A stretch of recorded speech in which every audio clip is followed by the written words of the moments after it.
The night was serene, yet the rhythmic sound of Olivia's labored breathing filled our modest living room.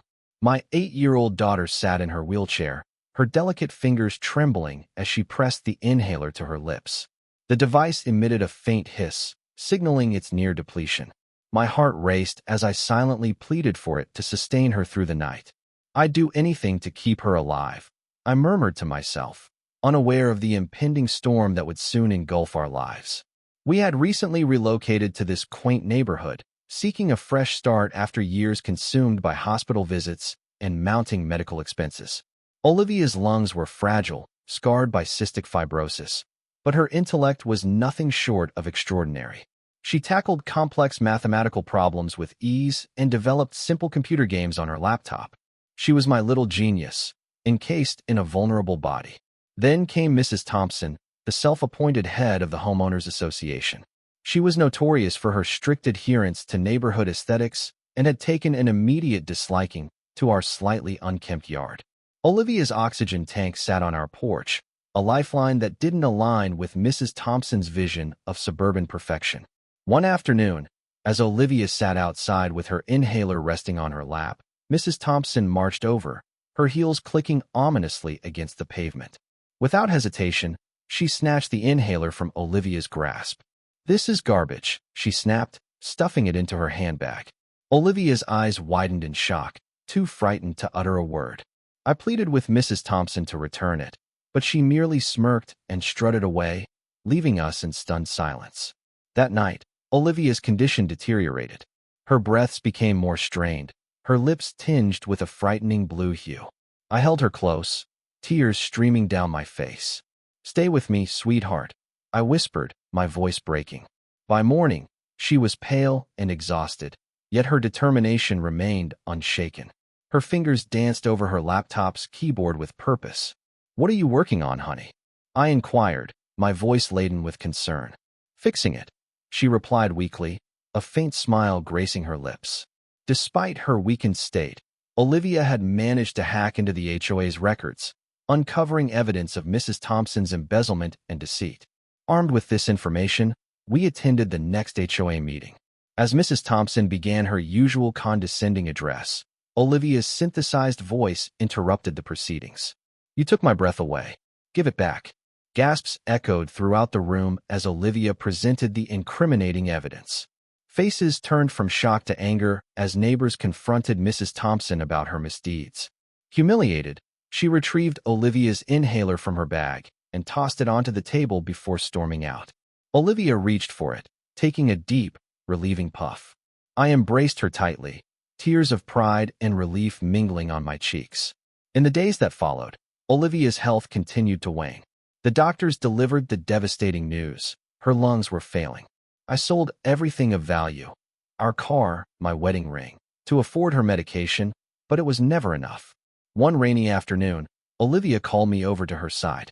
Her laptop screen displayed a program she had been developing. "Look," she rasped, her voice barely audible. "It's for kids like me, to help them breathe better." She had designed software to monitor oxygen levels, alerting parents before emergencies arose. Even as her own life ebbed away, Olivia was determined to help others.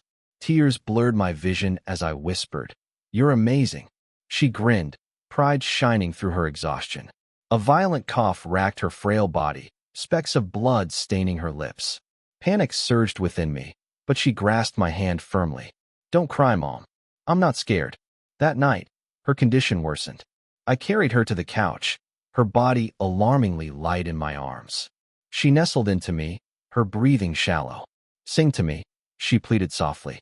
Choking back sobs, I sang her favorite lullaby, my voice trembling. Her chest rose and fell in a fragile rhythm until, finally, it stilled. The room was engulfed in a deafening silence. My world shattered as I clung to her lifeless form, my anguished cries piercing the night. The funeral was intimate, neighbors attending with bowed heads, guilt etched on their faces for allowing Mrs. Thompson's tyranny to persist. None of it mattered. I held Olivia's inhaler, now dented and worn, as I wept uncontrollably. My little warrior had fought so valiantly, her brilliance and resilience now confined to memories. Weeks later, Olivia's program was launched online. Families across the country began using it, sending messages of gratitude. "Your daughter saved my child's life," one parent wrote. The bittersweet realization that Olivia's legacy lived on through her work brought fresh waves of grief and pride. Mrs. Thompson moved away shortly after, her reign of terror ending as abruptly as it had begun. But her departure offered no solace. I spent countless hours by Olivia's grave, rain soaking through my clothes as I whispered apologies and confessions to the earth. "You were my heir," I sobbed. "How do I breathe without you?" The wind whispered through the trees, a gentle caress reminiscent of Olivia's touch. The house felt hollow without her presence. Her wheelchair sat abandoned in the corner, dust gathering on its frame. Her laptop remained open on the table, the glow of her unfinished project illuminating the darkness. Each night, I was haunted by dreams of her, her laughter, her outstretched hands, only to awaken to the crushing reality of her absence. One day, a letter arrived from a hospital I didn't recognize. Inside was a note. "Your daughter's program saved my son. Thank you." A photograph fluttered to the floor, a young boy, no older than 6, smiling behind an oxygen mask. My hands trembled as I clutched the image, tears streaming down my face. "You're still here," I whispered to the emptiness. I returned to Olivia's grave, kneeling in the mud. "You did it, baby. You're saving them." The wind swirled around me, and for a fleeting moment, I felt her presence, her tiny arms encircling me. I broke down, the weight of loss pressing heavily on my soul. One evening, as rain poured relentlessly, I visited her resting place once more. I placed a drawing, protected in a plastic sleeve, beside her headstone. "Look what you did, sweetheart," I said, my voice quivering. "You're a hero." Thunder rumbled overhead as I sank to the ground, the cold seeping into my bones. I should have fought harder. I should have kept you here. The rain masked my tears, but not the depth of my sorrow. Back home, I wrapped myself in her faded blanket, inhaling the faint scent that remained. I played her recorded message, her voice filling the void. "I love you," she had said so softly. "I love you too," I whispered into the darkness. Forever. Though she was gone, Olivia's spirit endured, her legacy a testament to a life lived with unwavering courage and boundless love. I tried to move forward, but time had fractured around me. The world outside continued. Garbage trucks passed by, kids rode their bikes, porch lights flickered on in the evening. But inside our little house, it was like someone had paused everything the moment Olivia took her last breath. Every morning, I sat at the kitchen table with her unopened laptop in front of me. Its battery had died long ago, but I couldn't bring myself to charge it. It felt like opening it would end something sacred, like I'd be disturbing her last thoughts. But one cold autumn morning, something in me shifted. I placed my trembling hands on the lid, lifted it open, and plugged it in. The screen flickered to life, dim at first, then brighter. Her program immediately loaded, the same clean interface she had built with her tiny hands. But now, something new blinked on the screen. Update sent. My heart froze. She had set it to continue, on its own. I clicked. A recording began to play. It was her voice, rough from illness but full of life. "Mama, if I'm not here, don't be sad. I made this for you." Her laughter followed, soft and sweet like a lullaby I'd never hear again. I collapsed to the floor, her blanket wrapped around me, sobbing until I had nothing left to give. My daughter was gone, yet she was still giving, still protecting others, still thinking of me. Later that week, a knock came at the door. I almost didn't answer. Most days I didn't. But something told me this knock was different. When I opened it, a girl, maybe 10 years old, stood there, clutching a crayon drawing in both hands. "Olivia helped me," she said, barely above a whisper. "Her app told my mom I needed to go to the hospital. They said I would have stopped breathing." She held out the drawing. It was of Olivia, in her wheelchair, with her inhaler and a halo of stars above her head. My throat clenched so hard I couldn't speak. I reached out and took the picture, my hands shaking. Before I could even say thank you, the little girl wrapped her arms around me in a tight, fierce hug and ran off down the street. I collapsed to the floor again, this time with the drawing pressed to my chest, the paper dampened by my tears. Mrs. Thompson's house went silent not long after that. Some said she'd sold it and left town, ashamed of what she'd done.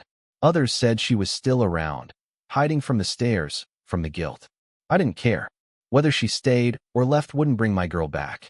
But it seemed the neighborhood had finally woken up. People began coming by, not to judge, but to grieve, to offer. They brought casseroles again, but this time I answered the door. They brought envelopes with small donations. Someone even bought a brand new oxygen tank for Olivia's memory.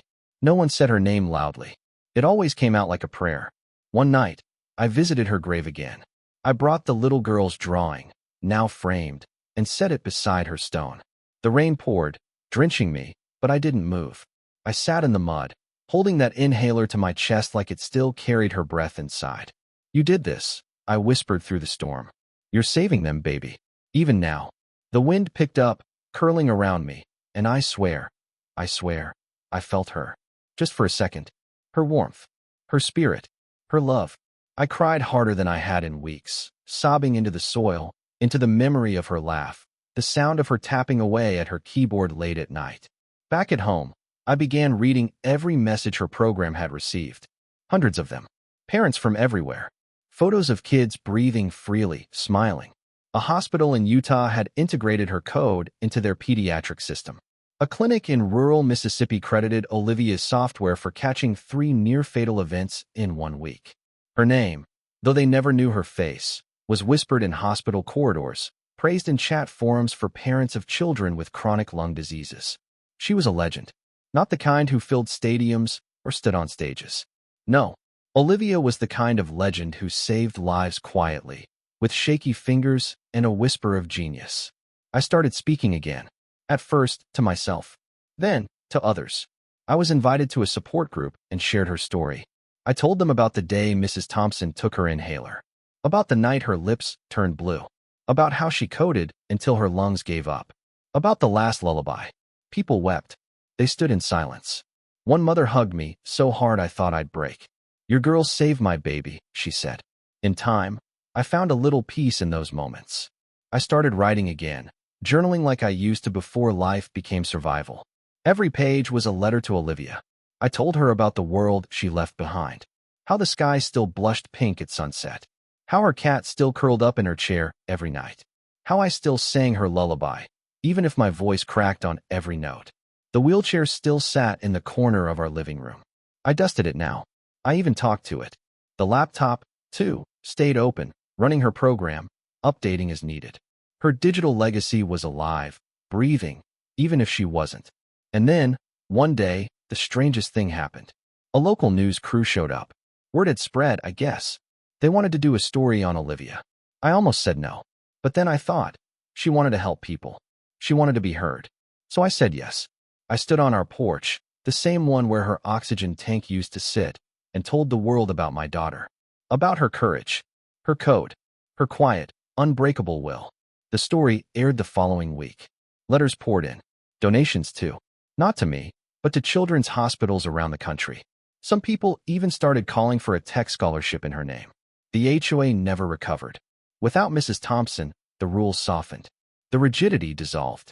People talked more, helped each other more. One neighbor planted flowers along our sidewalk. Another fixed our fence without being asked. Someone painted a mural at the local playground. Olivia, with stars around her, laptop in hand, smiling. I still miss her every second. That doesn't go away, but I've learned to breathe again. I carry her inhaler with me, even now. Not because I need it, but because it reminds me of her fight, her brilliance, her fire. And every time the wind whispers through the trees, I pause. I listen, because sometimes, I swear, I can hear her laughing. And when I do, I smile through the tears. Because I know, she's still here,